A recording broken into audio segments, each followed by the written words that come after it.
Presidente dos Estados Unidos, Donald Trump, suspende a entrada de imigrantes na fronteira com o México.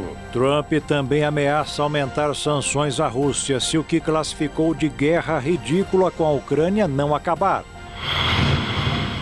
Presidente Lula elogia acordo feito sobre dívida dos estados e diz que talvez só Jesus Cristo faria o mesmo que o atual governo. Ministro da Casa Civil, Rui Costa, promete ação para baixar o preço dos alimentos. Imagens de câmera de segurança mostram funcionária de lotérica enganando o cliente e guardando o bilhete premiado da Mega Sena. Incêndios no Brasil bateram recorde no ano passado com a destruição de área verde do tamanho da Itália. Café gelado, que faz sucesso em outros países, ganha maior espaço na preferência de muitos brasileiros. E no Bioparque do Rio de Janeiro, os animais recebem tratamento especial para enfrentar a onda de calor que atinge boa parte do país. É agora no Jornal das 22.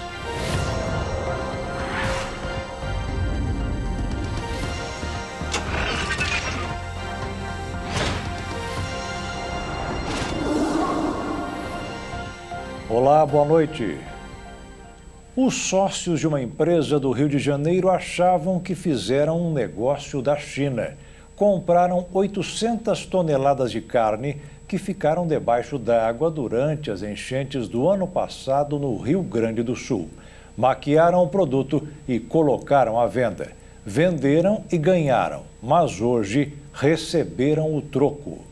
4 pessoas foram presas em flagrante nesta quarta-feira na Operação Carne Fraca contra uma empresa do sul fluminense que comprou e revendeu para consumo humano carnes que ficaram submersas na enchente histórica de Porto Alegre em 2024. Segundo as investigações da Delegacia do Consumidor, a Tem de Tudo Salvados, de 3 Rios, arrematou 800 toneladas de proteína animal deterioradas de um frigorífico. A empresa acusada alegou aos produtores gaúchos que a mercadoria seria transformada em ração animal, já que ela é autorizada a fazer o reaproveitamento de produtos vencidos. Em uma investigação, a DECOM descobriu que pacotes de carnes bovina, suína e de aves estragadas foram postas à venda para açougues e mercados de todo o país. O delegado Wellington Vieira informou que a carne chegou a ser maquiada para esconder as danificações causadas pela lama e a água que ficaram acumuladas no frigorífico da capital gaúcha. A Tem de Tudo Salvados lucrou muito com o esquema. Segundo as notas fiscais, a carne boa estava avaliada em torno de 5 milhões de reais, mas a empresa comprou 800 toneladas de carne estragada por 80 mil. Os investigados podem responder pelos crimes de associação criminosa, receptação, adulteração e corrupção de alimentos, com alcance em todo o país. A Polícia Militar prendeu 2 colombianos e um brasileiro por formação de quadrilha e furto. De acordo com as investigações, eles roubavam remédios caros em farmácias de São Paulo para revender no Rio de Janeiro. O grupo foi abordado por policiais militares do 20º Batalhão da Polícia Militar, em um carro com os medicamentos em Nova Iguaçu, na Baixada Fluminense. Ao serem questionados, eles afirmaram que os remédios pertenciam a eles, mas não tinham as notas fiscais. No veículo, os agentes encontraram mais de R$ 1.500, 3 celulares e cerca de 200 caixas de remédios. Alguns precisavam de receita médica para serem comercializados. As investigações mostraram que o grupo criou uma forma de burlar os dispositivos de segurança, fazendo com que conseguissem retirá-los das farmácias em São Paulo, sem que o alarme alertasse sobre o crime. Os medicamentos seriam vendidos na área da Lapa, na região central da capital fluminense. Os policiais levaram as 3 pessoas para o 52º Distrito Policial. Porém, o caso será encaminhado para a Polícia Federal do município, onde o grupo ficará preso por formação de quadrilha e furto. Um pai esqueceu 2 filhas de 6 e 10 anos em um posto de gasolina. O homem só notou a ausência das crianças no carro depois de rodar 40 quilômetros. O caso aconteceu em Baixo Guandu, no noroeste do Espírito Santo, na última segunda-feira. As crianças passavam as férias com o pai em Minas Gerais e retornavam de carro para a Bahia, onde elas moravam com a mãe. Por volta das 8h30 da noite, o homem parou em um posto de gasolina e as meninas foram ao banheiro enquanto o carro abastecia. Assim que o abasteceu, ele foi embora achando que as meninas já estavam no carro. A filha mais velha, ao perceber que o carro do pai não estava mais lá, pediu ajuda para um frentista e chamou a polícia, que encaminhou elas para o Conselho Tutelar de Baixo Guandu. Segundo a Secretaria de Assistência Social e Direitos Humanos da cidade, as meninas foram muito bem orientadas e sabiam o telefone da mãe, o que ajudou na localização do pai, e ele retornou para buscá-las o mais rápido possível. O homem, aliás, só percebeu a ausência das filhas quando chegou na cidade vizinha de Colatina, que fica a cerca de 40 quilômetros do local do posto.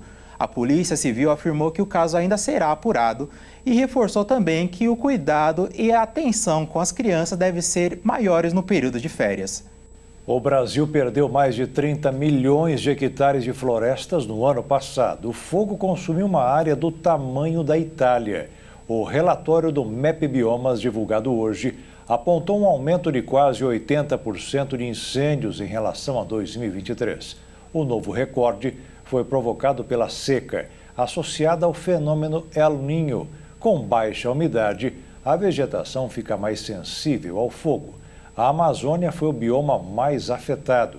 Os 17,9 milhões de hectares queimados ao longo de 2024 correspondem a mais da metade de toda a área queimada no Brasil no ano passado. E é a maior área queimada dos últimos 6 anos. Foi uma extensão maior do que o total queimado em todo o país em 2023. A formação florestal foi a classe de vegetação nativa que mais queimou na Amazônia. E no último mês do ano, os 3 estados que mais queimaram foram o Pará, o Maranhão e o Amapá. O Cerrado e o Pantanal também perderam juntos 12 milhões de hectares para o fogo. O Brasil teve um registro de 9 ocorrências de vítimas de estupro por hora em 2024, segundo o Ministério de Justiça. Em 11 estados, o número aumentou de maneira assustadora. Um cenário extremamente preocupante no Brasil é a gravidade da violência sexual no país. Segundo o Ministério de Justiça, foram mais de 78 mil vítimas registradas oficialmente no último ano. Ou seja, a cada hora, 9 pessoas são violentadas. A situação foi pior na Paraíba, Amazonas, Amapá e Tocantins, que enfrentam dificuldades para combater o problema. Os principais motivos são a falta de medidas preventivas e recursos para apoiar as vítimas, além da insuficiência de políticas públicas. O aumento dos dados é reflexo do crescimento de denúncias e melhorias nas investigações e ações policiais. Segundo o Sistema de Informação de Agravos de Notificação, o sexo feminino é o mais vulnerável ao crime, especialmente crianças e adolescentes. Na maioria das vezes, os agressores são familiares ou conhecidos que cometem a violação na própria residência da vítima. Por isso, vários casos nem são denunciados. As vítimas têm medo. Além disso, algumas são julgadas como responsáveis pelo que aconteceu, o que significa que o número real pode ser maior. Para enfrentar a realidade, seria necessário um esforço entre o governo e a população, promovendo medidas de prevenção, apoios às vítimas e profundas mudanças culturais. As imagens das câmeras de segurança de uma lotérica de Taguatinga, no Distrito Federal, mostraram uma funcionária roubando um bilhete premiado de R$34 mil. A ganhadora da Mega Sena foi até a lotérica retirar o dinheiro. Quando a moça do caixa percebeu que o volante mostrava que ela acertou a quina, achou melhor mentir e dizer que não havia prêmio para resgatar. Fingiu que rasgou o bilhete e guardou no bolso, mas a cliente voltou para casa e conferiu os números novamente. Percebeu que havia sido enganada e a polícia foi informada por ela e registrou a ocorrência. A funcionária não pôde desmentir as imagens, foi demitida e agora vai responder a um processo pelo crime de fraude mediante furto. A ganhadora já marcou para receber o prêmio em uma agência da Caixa Econômica Federal. Aliás, ela não sabia que em lotéricas Apenas são pagas as apostas com direito a receber até R$ 2.300. E veja a seguir, ministro da Casa Civil Rui Costa promete ação para baixar o preço dos alimentos. E presidente Lula elogia acordo feito sobre dívida dos estados e diz que talvez só Jesus Cristo faria o mesmo que o atual governo.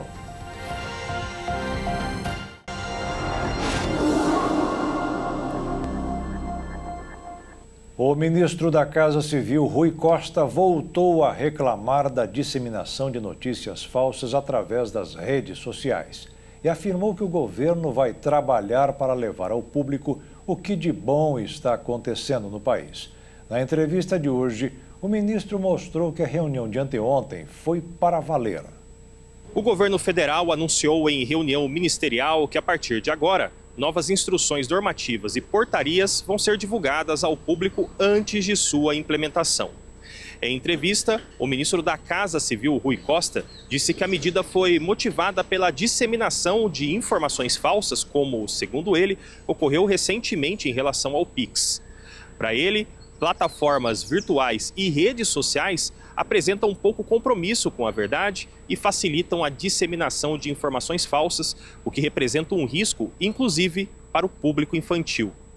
O ministro ainda destacou que o presidente Luiz Inácio Lula da Silva reforçou a necessidade de aprimorar a comunicação das ações governamentais antes de sua implementação. Outro tema abordado por Rui Costa foi a questão dos preços dos alimentos. O governo federal pretende monitorar a alta dos preços e promover reuniões com os ministros da Agricultura, do Desenvolvimento Agrário e da Fazenda para avaliar medidas que possam contribuir com a redução dos custos. O presidente Lula cobrou agilidade dos ministros na formulação de um programa para baixar o preço dos alimentos. Segundo Rui Costa, as chuvas que atingiram áreas de produção agrícola influenciaram a alta dos preços, mas a expectativa de uma safra mais produtiva nos próximos meses, o que pode resultar em queda. Ainda sobre o tema, Costa lembrou que no ano passado o governo realizou encontros com representantes das redes de supermercados e algumas das sugestões apresentadas devem ser colocadas em prática, segundo ele, ainda neste primeiro semestre. Em relação ao novo programa de aceleração do crescimento, Rui Costa destacou que a execução tem avançado de forma satisfatória, mas há preocupação com a lentidão das obras sob responsabilidade dos municípios. De acordo com o ministro, o período eleitoral contribuiu para essa demora e o governo federal pretende mobilizar os gestores locais para acelerar as construções. O presidente Luiz Inácio Lula da Silva pede troféu ao governador de Minas Gerais, Romeu Zema, e se compara a Jesus ao citar dívidas do Estado. O presidente comentou a ausência do governador durante o evento de assinatura do contrato de concessão da BR-381, que beneficia municípios mineiros. O presidente Luiz Inácio Lula da Silva, o ministro dos Transportes, Renan Filho, e o ministro da Casa Civil, Rui Costa, participaram nesta quarta-feira da assinatura do contrato de concessão da BR-381 MG. A rodovia é conhecida como Rodovia da Morte. Por ser muito sinuosa, com pistas simples e de baixa manutenção, o trecho também apresenta outros problemas estruturais, como pouca iluminação e sinalização. O contrato de concessão da BR-381 MG vai custar aos cofres públicos cerca de 10 bilhões de reais que serão investidos na rodovia ao longo dos próximos 10 anos. O trecho que passa a ser administrado pela concessionária Nova 381, entre Belo Horizonte e Governador Valadares, de 303 quilômetros de extensão e abrange 21 cidades. O contrato, de 30 anos, vai transformar a BR-381 MG em um modelo de segurança e eficiência, além de impulsionar a economia local, com a geração de cerca de 84 mil empregos, entre diretos, indiretos e efeito renda. Durante o evento, o presidente Lula recebeu um prêmio do coordenador do movimento Providas, Clésio Gonçalves, que reconhece a atuação do governo para melhorias da BR-381.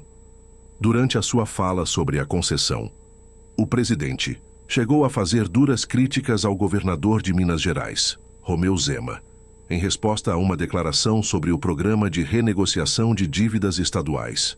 Lula considerou a fala de Zema profunda e desnecessária e sugeriu que o governador deveria demonstrar gratidão pelo acordo, ressaltando que expressar um obrigado é um sinal de grandeza.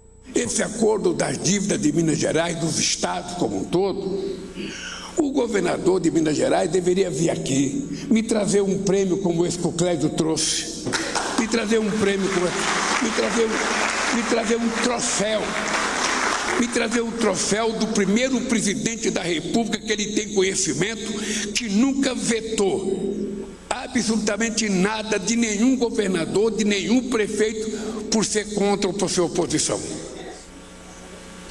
Se ele tivesse, você poderia mandar um para ele me entregar, porque o que nós fizemos para os estados que não pagavam dívida, talvez só Jesus Cristo fizesse se ele concorresse à presidência da República desse país. No último dia 14, Romeu Zema criticou a lei que repactua a dívida dos estados com a União e disse em seu perfil no X que o governo Lula quer que os estados paguem a conta de sua gastança. O governador de Minas Gerais, Romeu Zema, respondeu o presidente Luiz Inácio Lula da Silva sobre a ausência na cerimônia de assinatura da concessão da BR-381. O governador de Minas Gerais publicou no seu perfil: o PT prometeu essa mesma obra nos 188 meses de governo, mas não entregou. Por isso, quando for colocar máquina na pista, fiscalizar ou inaugurar trechos da obra na BR-381, eu estarei à disposição. Meu foco é trabalhar, não perder tempo com eventos burocráticos. Se o mercado financeiro antes aumentava a cotação do dólar com receio do aumento das tarifas de importação do governo Trump, agora baixa porque até agora não aconteceu nada. Hoje o resultado foi uma queda de quase 1,5% na cotação da moeda americana, que terminou o dia valendo R$ 5,94, o valor mais baixo desde novembro do ano passado. E a Bolsa de Valores de São Paulo caiu 0,3% aos 122.972 pontos. O ano letivo vai começar na semana que vem em algumas escolas do país. Expectativa para muitas crianças e hora dos pais fazerem mais uma rodada de pesquisa de preços. O preço do material escolar varia muito entre uma papelaria e outra. Lápis, caneta e caderno estão entre os itens indispensáveis na lista de material escolar. São produtos que fazem parte da cesta de compras dos pais que se preparam para o retorno às aulas. A idade deles já está maiorzinha, tipo 12 e 13 que eu tenho. Então é mais matérias, mais conteúdo. Então o caderno, caneta e o lápis é o principal. Jade veio de Jardim para garantir os materiais dos filhos. Essa é a primeira vez que eu não trago eles. Só que eu gosto de trazer por causa da variedade, dos preços que são bons. Pelo fato de ser 2 meninos, então para mim é bem econômico. Só esse ano que eu não vou levar mochila, mas eu levo tudo. Uma papelaria localizada no centro da cidade notou um aumento significativo na procura. As famílias ainda prezam pela qualidade do produto. Agora começou o verdadeiro boom da papelaria. Então quem vai chegar na papelaria vai enfrentar fila, vai ter loja lotada.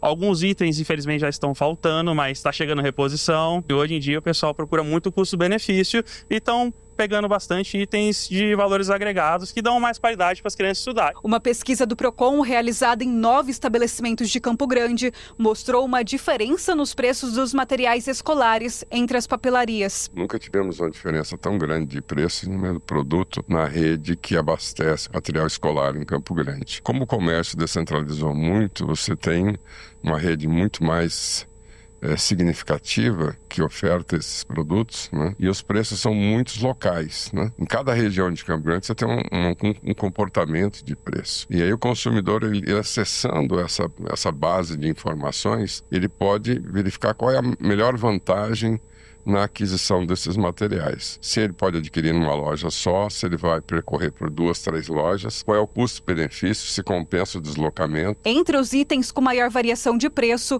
a fita crepe se destaca com uma diferença de até 546%. O produto pode ser encontrado por R$ 1,39 no bairro Santa Fé, enquanto no centro da cidade chega a custar quase R$ 9,00. Outro exemplo significativo é o esquadro de 13 centímetros, cujo preço varia de 65 centavos no centro a R$ 3,90 no bairro Vilas Boas. O preço abusivo é quando o comerciante vem praticando um valor e ele aproveita uma ocasião para exagerar neste valor, já que ele tem certeza que as pessoas vão consumir. Então aí isto é exorbitante. Isso é que caracteriza. Você teve reposição de estoque, a fábrica mudou o preço, né? Se o comerciante não aceita essa contestação, aí ele pode vir ao PROCON, ele pode inclusive ligar no 151 e denunciar. Mas é importante que ele também nos mostre que ele tinha esse registro de preço, né? Porque baseado só na informação é muito difícil a gente comprovar. A gente pode fazer essa investigação, pedir para o comerciante apresentar a nota fiscal de aquisição daquele produto para a gente saber o quanto que ele está tendo de lucro. E isso é possível, né? Então, isso é um papel que o PROCON exerce. Economizar na compra de materiais escolares pode ser um desafio para os pais neste início de ano. Por isso, a pesquisa de preços é uma estratégia indispensável para aliviar o peso no bolso. Na nossa página procon.ms.gov.br, você vai ter o comportamento dos preços em todas as regiões de Campo Grande e o nome dos estabelecimentos que comercializam os materiais escolares. Esta é uma boa oportunidade de você fazer essa economia. Também você pode visitar os sites dessas lojas, né, para comparar o preço. Agora é importante que prefira sempre a compra de materiais em lojas físicas, porque você pode ter acesso ao material e avaliar a qualidade. O e-commerce não te dá essa condição de você acessar o material e verificar a qualidade, inclusive se tem o selo do Inmetro. Tudo que você puder economizar no seu ato de consumir é benefício para você e para sua família, é vantagem. Inclusive, às vezes, o seu filho usa um determinado material escolar que você tem que repor dentro do período letivo. Então, às vezes, você compra 2 ou 3 pelo preço de 1, né, comercializado em outra loja. Então, tudo isso você tem que levar em conta. 4 ex-diretores da Polícia Rodoviária Federal foram indiciados por tentarem impedir deslocamento de eleitores em 2022. A Polícia Federal apura se blitzes no segundo turno tiveram motivação política. A Polícia Federal indiciou 4 ex-diretores e coordenadores da Polícia Rodoviária Federal acusados de, em 2022, tentar dificultar ou impedir o deslocamento de eleitores de Lula, o então candidato à presidência da República. Foram indiciados o ex-diretor de inteligência e ex-superintendente da PRF no Rio Grande do Sul, Luiz Carlos Reichach Júnior, o ex-diretor de inteligência substituto Rodrigo Cardoso Roupe, o ex-diretor de operações de Jairlon Henrique Moura, ex-coordenador de análise de inteligência da PRF, Adiel Pereira Alcântara, e também indiciado Bruno Nonato dos Santos Pereira, ex-coordenador geral de inteligência e contra-inteligência da Agência Nacional de Transportes Terrestres. Cabe agora à Procuradoria-Geral da República decidir se denuncia os citados, pede mais investigações ou arquiva o caso. Em agosto de 2024, a PF já tinha indiciado o ex-ministro da Justiça Anderson Torres, o ex-diretor da PRF Silvenei Vasques e 4 policiais federais cedidos ao Ministério da Justiça. Todos por tentar impedir o deslocamento de eleitores na região Nordeste até os locais de votação. E veja a seguir, presidente dos Estados Unidos, Donald Trump, suspende a entrada de imigrantes pela fronteira com o México. E Trump também ameaça aumentar sanções à Rússia se o que classificou de guerra ridícula com a Ucrânia não acabar.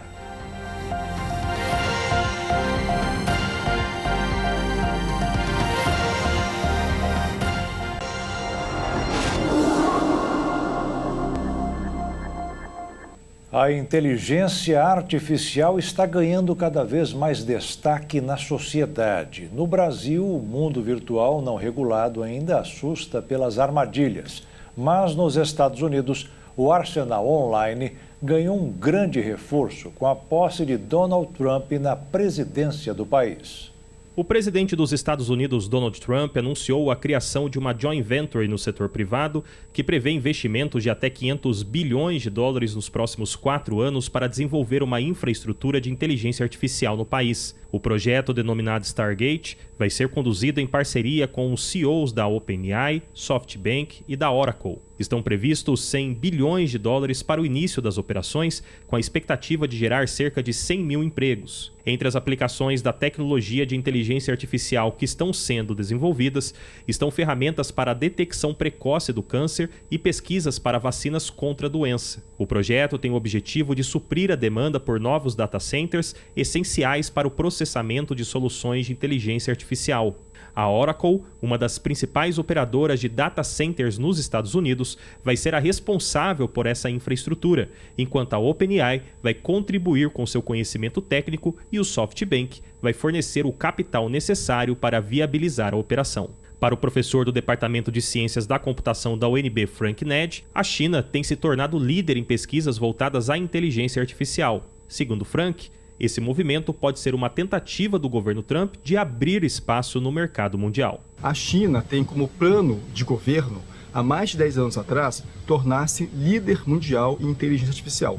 E enquanto pesquisador, quando nós acessamos as bases de publicações internacionais de pesquisa, nós já identificamos que os principais autores nessas temáticas de inteligência artificial são autores chineses. Nesse sentido, o Trump, para além de uma questão de mercado, ele também cria, cria um espaço, tenta criar um espaço para fomentar a economia americana nessa temática. Segundo o professor, as Big Techs no Brasil não possuem nenhuma barreira para atuar, além de contarem com um dos maiores mercados consumidores do mundo. No momento atual, as Big Techs não estão enfrentando nenhuma barreira, porque elas têm basicamente um mercado aberto, um público consumidor, um dos maiores mercados mundiais que consome esse conteúdo é o público brasileiro, e daí nós temos marcos regulatórios, como, por exemplo, a regulamentação da Lei Geral de Proteção de Dados Pessoais, aonde determina que o uso de dado pessoal tem que ser feito a partir dos princípios, das hipóteses legais. Isso não vejo como uma barreira. Para o professor Frank, apesar de terem um papel importante na sociedade, as Big Techs precisam passar por algum tipo de processo de regulamentação e destacou que esse movimento tem ocorrido em outras partes do mundo. Todos os setores da economia são regulados. Por que não regular as Big Techs? Então veja que as Big Techs, quando você tem, por exemplo, disseminação de discursos de ódio, elas ganham tanto quanto o discurso de ódio é disseminado, quanto também quando não há disseminação. De um jeito ou de outro elas ganham. Então as Big Techs sim tem que ser regulada. Esse é um movimento que não é só do Brasil, é um movimento também europeu. No Brasil, o governo apresentou no ano passado uma proposta de investimento de 23 bilhões para impulsionar o setor de inteligência artificial com o objetivo de desenvolver tecnologias sustentáveis e de impacto social. A ideia é que o país seja mais competitivo no cenário global para tentar reduzir a dependência de soluções estrangeiras. Desse valor, 5 bilhões são direcionados à infraestrutura e ao desenvolvimento da inteligência artificial. As áreas de saúde, agricultura, meio ambiente, negócios e educação seriam o foco desses investimentos. Por outro lado, o Supremo Tribunal Federal deve concluir o julgamento sobre a responsabilidade das plataformas digitais e a validade de regras do Marco Civil da Internet. O julgamento envolve recursos apresentados por Facebook e Google que questionam a responsabilidade das empresas em relação aos conteúdos publicados por seus usuários. De acordo com o Marco Civil da Internet, atualmente as plataformas só são responsabilizadas se descumprirem ordens judiciais para a remoção de conteúdos, com exceção de casos envolvendo imagens de nudez ou violação de direitos autorais, nos quais a remoção pode ser feita mediante notificação extrajudicial. Para o professor Frank Ned, a interpretação do artigo 19 do Marco Civil da Internet não é o melhor caminho para tratar a temática de Big Techs no Brasil. Ao meu sentir, não é o tema mais adequado ou o artigo mais adequado para tratar a temática de Big Tech. Ali se trata sobre responsabilidades, Tenta-se, com esse julgamento, fazer uma interpretação do artigo 19º para essa temática, mas o meu entendimento que não é o espaço mais adequado em termos de artigo legislativo. eu acho que o caminho, apesar de ser um caminho mais lento, é nós tratarmos da construção do marco legislativo que trate especificamente de todas ou as dimensões possíveis, né, que envolve o setor das altas tecnologias que tem influência direta no comportamento social.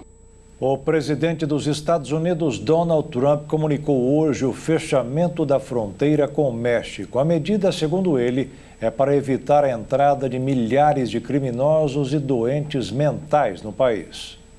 O presidente americano Donald Trump vai enviar 1.500 militares a mais para a fronteira dos Estados Unidos com o México, como parte de sua luta contra a imigração ilegal, informou sua porta-voz nesta quarta-feira. Trump assinou uma ordem executiva para aumentar o efetivo na fronteira sul dos Estados Unidos. Também nesta quarta, o governo americano suspendeu até novo aviso todas as chegadas aos Estados Unidos de refugiados que solicitaram asilo, inclusive os aprovados. A medida faz parte das decisões contra a imigração irregular tomadas pelo republicano Donald Trump.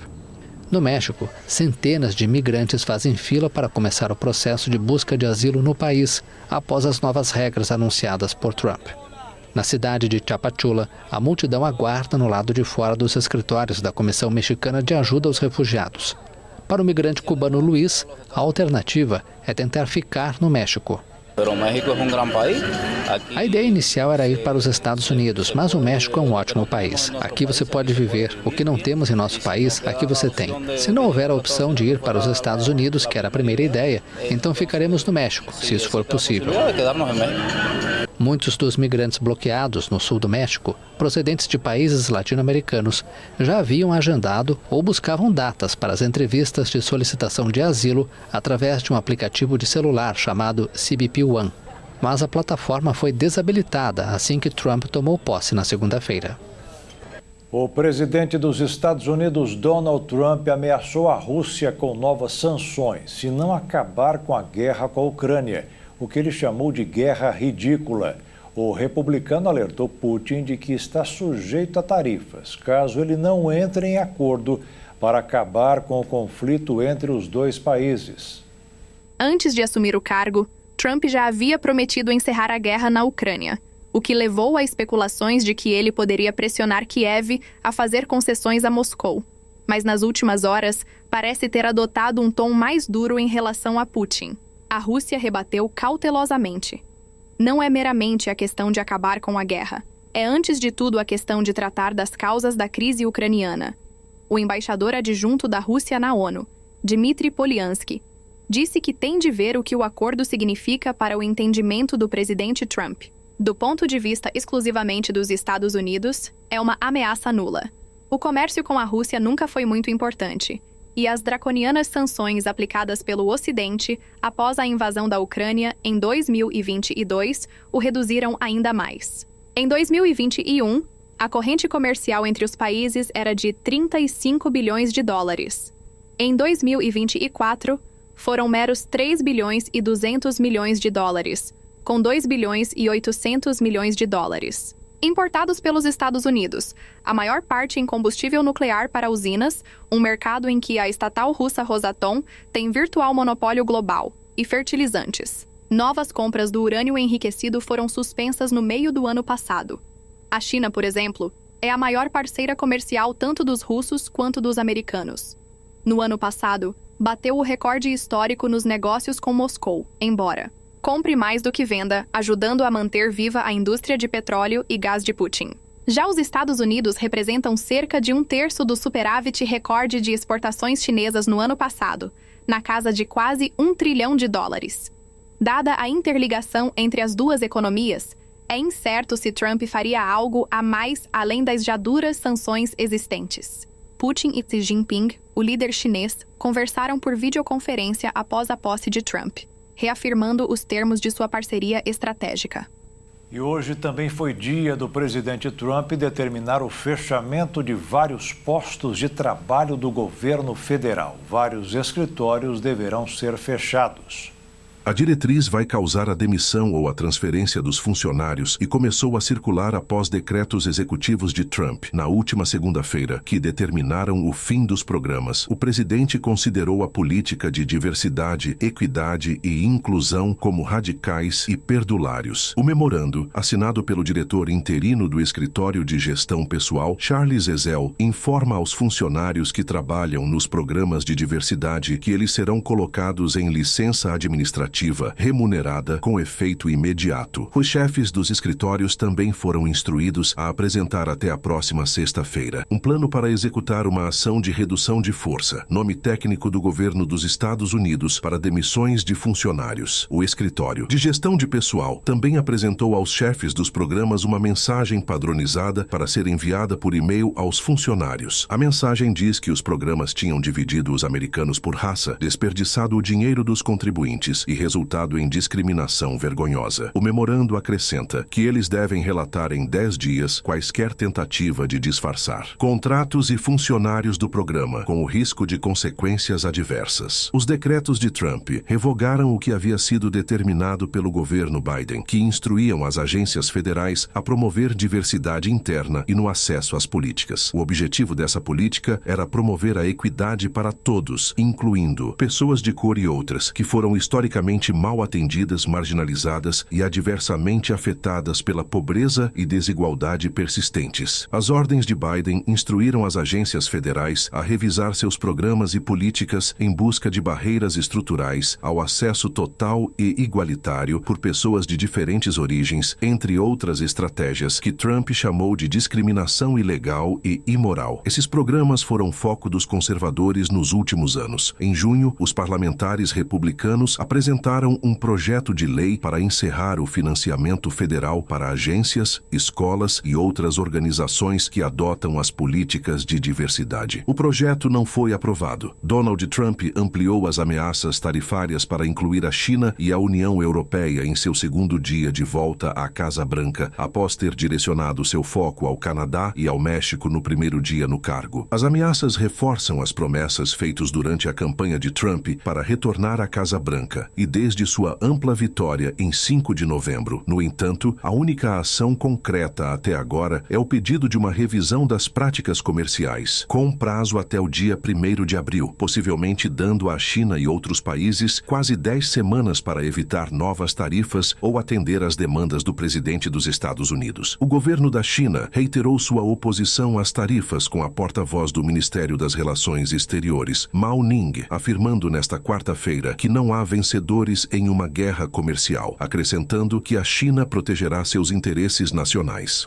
O Conselho Federal de Medicina pediu à Anvisa a proibição da substância PMMA em procedimentos.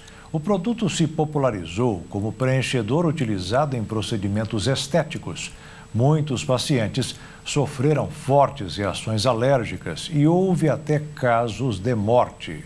Segundo o Conselho Federal de Medicina, CFM, o país vive um grave problema de saúde pública com o uso indiscriminado do polimetil metacrilato, PMMA, para fins estéticos, inclusive por não médicos. PMMA é uma sigla para polimetil metacrilato, um componente plástico com diversas utilizações na área de saúde e em outros setores produtivos. O documento entregue pelo CFM traz posicionamentos de sociedades médicas, como a Sociedade Brasileira de Cirurgia Plástica, SBCP, e a Sociedade Brasileira de Dermatologia, SBD, em 2024.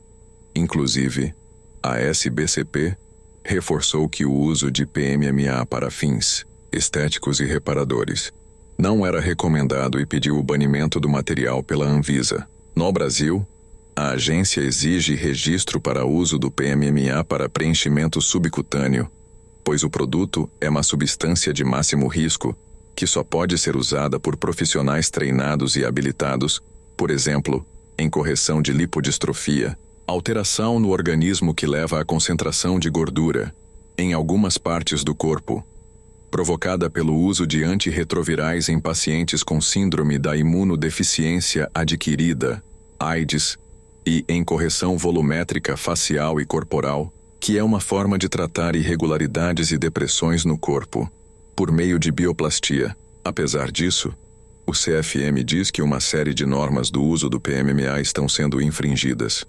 O produto vem sendo aplicado em grandes volumes e com fins estéticos, inclusive por profissionais não médicos, causando dano à população.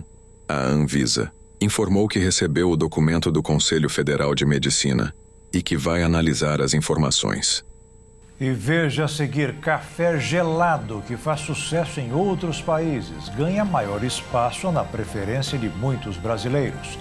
E no Bioparque do Rio de Janeiro, os animais recebem tratamento especial para enfrentar a onda de calor que atinge boa parte do país.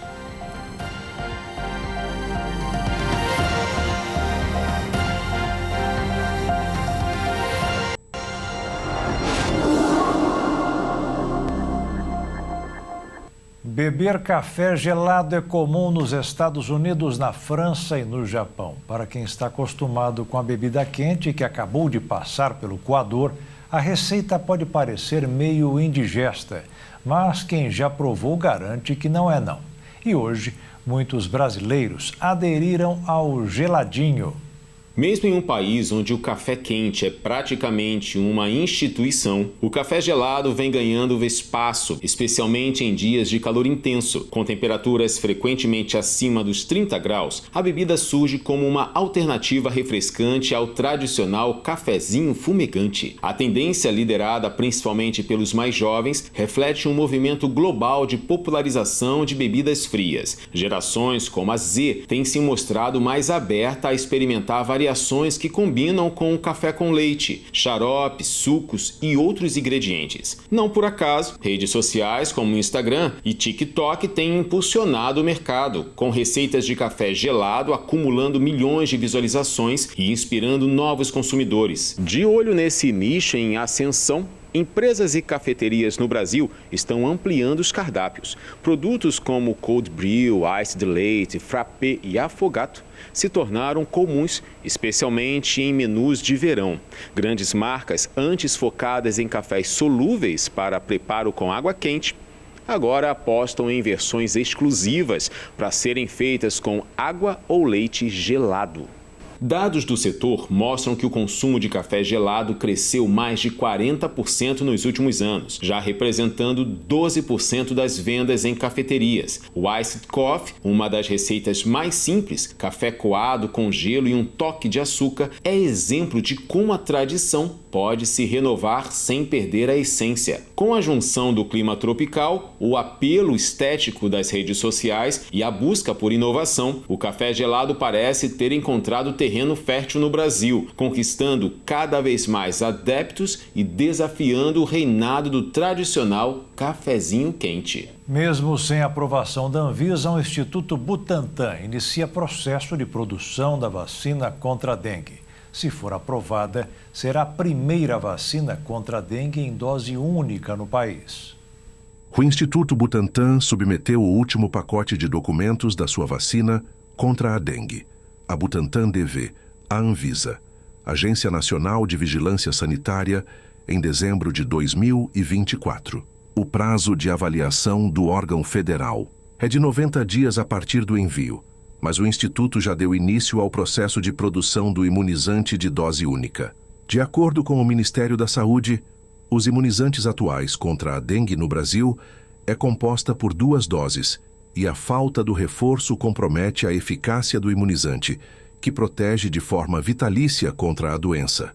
A vacina Butantan DV já está sendo produzido pelo Instituto Butantan, mas ainda aguarda a aprovação da Anvisa para ser disponibilizado para a população. A Butantan DV oferece proteção contra os 4 tipos de vírus da dengue e poderá ser aplicada em pessoas de 2 anos até 60 anos incompletos. O Instituto Butantan pretende entregar 1 milhão de doses da vacina Butantan DV ainda em 2025. Até 2027, a meta é chegar a 100 milhões de doses. Os resultados atuais da vacina Butantan DV mostram uma eficácia de quase 80% em casos de dengue sintomática e quase 90% em casos graves e com sinais de alarme. A vacina brasileira é tetravalente, ou seja, atua contra os 4 sorotipos da dengue. A ministra da Saúde, Nízia Trindade, disse que mesmo após a aprovação, não será possível uma vacinação em massa neste ano de dose única, até onde tudo aponta, e pelos estudos clínicos, tem uma excelente eficácia, mas para 2025 ainda não será a solução que nós esperamos. A Justiça Federal de Alagoas determinou a suspensão de visitas e passeios à Lagoa Azul, localizada na praia de Antunes, em Maragogi. O mar azul de águas cristalinas e areia branquinha renderam ao local o título de Caribe Brasileiro. A liminar suspende um decreto municipal que permitia o turismo de massa na Lagoa Azul, localizada na área de proteção ambiental, APA Costa dos Corais, a segunda maior barreira de corais em biodiversidade do mundo. Na ação, o Ministério Público Federal, MPF, destacou que o decreto municipal viola normas ambientais federais e que a exploração da Lagoa Azul não estava prevista no plano de manejo da APA, representando risco à biodiversidade, em especial aos recifes de corais. O Instituto Chico Mendes de Conservação da Biodiversidade, ICMBio, destacou que o turismo na área é incompatível com os objetivos de conservação, uma vez que os recifes têm baixa resiliência e a pressão humana compromete o ecossistema. Em nota, a Prefeitura de Maragogi declarou que discorda da decisão e que a regulamentação municipal foi elaborada com base na legislação, buscando conciliar o desenvolvimento sustentável da região com a preservação ambiental. O município disse também que irá recorrer da decisão para que a atividade turística seja retomada o mais breve possível. De acordo com o MPF, no caso da Lagoa Azul, destino turístico já consagrado no Brasil, o decreto municipal autorizava atividades incompatíveis com as normas gerais da APA Costa dos Corais, como a visitação de até 3 catamarãs e 40 lanchas diariamente, além de serviços comerciais de mergulho e fotografia. A APA foi criada em 1997 e é a maior unidade de conservação marinha do Brasil, com mais de 120 quilômetros de extensão entre Tamandaré, em Pernambuco, e Maceió, em Alagoas. A forte onda de calor que atinge parte do Brasil nesta semana tem causado desconforto até na hora de dormir. Os bichinhos também sofrem com as altas temperaturas. O Bioparque do Rio de Janeiro promoveu algumas medidas nesta quarta-feira para refrescar os animais. O Bioparque do Rio de Janeiro está oferecendo uma espécie de picolés personalizados para alguns animais. Eles são feitos de sucos, frutas e pedaços de carne congelados. A ação faz parte das atividades dos cuidadores do Bioparque, que tem como objetivo de estimular comportamentos naturais de cada espécie, além de dar um refresco para os animais neste momento. De temperaturas que ultrapassaram os 40 graus, foram ofertadas iguarias congeladas aos animais do zoológico para conter os impactos da onda de calor na saúde dos bichinhos. Para algumas espécies, que já estão habituadas e são adaptadas ao calor, elas seguem a vida muito bem. Para outras, essas alternativas para se refrescar é importante para manter o bem-estar delas e a regulação da temperatura. Então, opções de banho, tanques, uma comida mais fresquinha é uma boa opção. E as atividades de enriquecimento ambiental acabam sendo uma das melhores alternativas. O urso não se contentou só com o picolé. Ele aproveitou a piscina para dar um mergulho e aliviar o calor. E divertiu as crianças que visitavam o parque naquele momento. Enquanto isso, os visitantes também tomaram precauções contra o calor escaldante, optando por visitar o zoológico no início do dia e munidos de água e protetor solar. Os biólogos do zoológico ressaltam a importância dessas medidas para os animais que não estão acostumados com as altas temperaturas. Essas ações proporcionam a eles um descanso mais refrescante. Os picolés de frutas são recomendáveis também para cães e gatos consumirem e pode oferecer para eles água de coco também para ajudar a diminuir o calor. No caso dos gatos, que não costumam beber tanta água, uma ideia é espalhar potes pela casa, para eles escolherem o lugar onde deseja se hidratar. O Instituto Nacional de Meteorologia alerta que essa onda de calor vai até esse fim de semana. É importante usar protetor solar e se manter hidratado. E o Jornal das 22 termina aqui. Uma boa noite para você e fique na paz. Tchau.